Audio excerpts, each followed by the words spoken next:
আসসালামু আলাইকুম ওরহমতুল্লাহ। আমরা ঘুরতে এসেছি ফুলবাড়িয়া উপজেলার রামনগর গ্রামে। যেখানে দাঁড়িয়েছি এই জায়গাটার নাম হচ্ছে রামনগর প্রজেক্টের মোড়। দেখেন এখানে তিনটি রাস্তা, একটি রাস্তা এদিক দিয়ে, একটি রাস্তা গেছে এদিকে, আবার এদিক দিয়ে একটি রাস্তা এদিকে গিয়েছে। ওই পাশে একটা বড় প্রজেক্ট, কিন্তু এই তিন রাস্তার মোড়ে এত বেশি পানি যে স্বাভাবিকভাবে এদিক দিয়ে হেঁটে যেতে কষ্ট হয়, যাওয়া যায় না। অনেক গর্ত এলাকায়, এই জায়গাটায় অনেক পানি।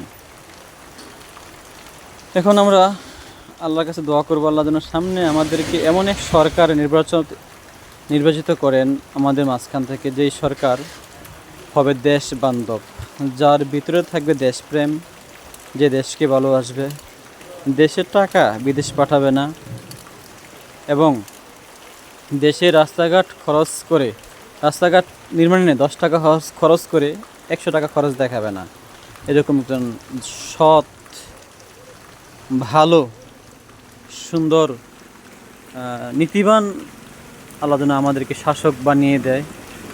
আমরা আল্লাহর কাছে এটা চাই, দোয়া করি। আল্লাহ পাক আমাদের কবুল করুন।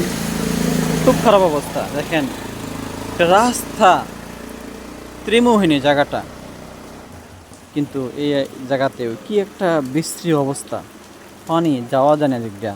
আমরা এখন দাঁড়িয়েছি এখানে, ওই পর্যন্ত কিভাবে যাব আল্লাহ জানে।